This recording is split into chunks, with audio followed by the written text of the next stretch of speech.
नमस्कार। कथार नथा कार्यक्रम को स्वागत। आज प्रसंग अर्पण चाउल समर्पण हो पारा ना कहीं महाप्रभु को उद्देश्य रे भक्त माने चाउल देइथिले एवं से चाउल जहाँ अर्पण करथिले से अर्पण चाउल को समर्पण करि पाले नहीं, अर्थात नैवेद्य रे परिणत हो पारा नहीं। एथिपाई प्रकृत रे किए से दायी? जो दुआर दुआर बुले सरकार दायी ना जहाँ दायित्व रे ये चाउल रही सी दायी?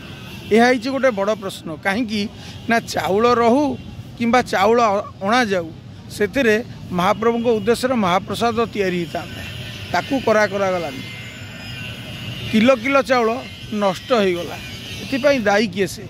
जो अधिकार दायी तांका विरोध में कहीं कार्यानुष्ठान ग्रहण करा जाऊ नहीं। सेथिपाई कहा जिम्मारे से चाउल रखाई उपर कहीं कार्यानुष्ठान ग्रहण करा जाऊ नहीं। ये सबू जिनिस आलोचना हवा दरकार एवं कार्यानुष्ठान मध्य हवा दरकार।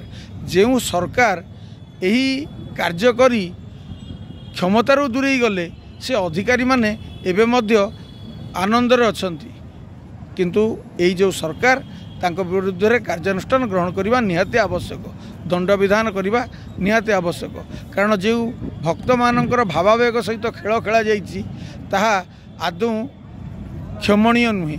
ये अक्षमणीय पाई कार्य पाई निश्चित रूपे से माने निंदित सहित कार्यानुष्ठान हवा दरकार। धन्यवाद। नमस्कार।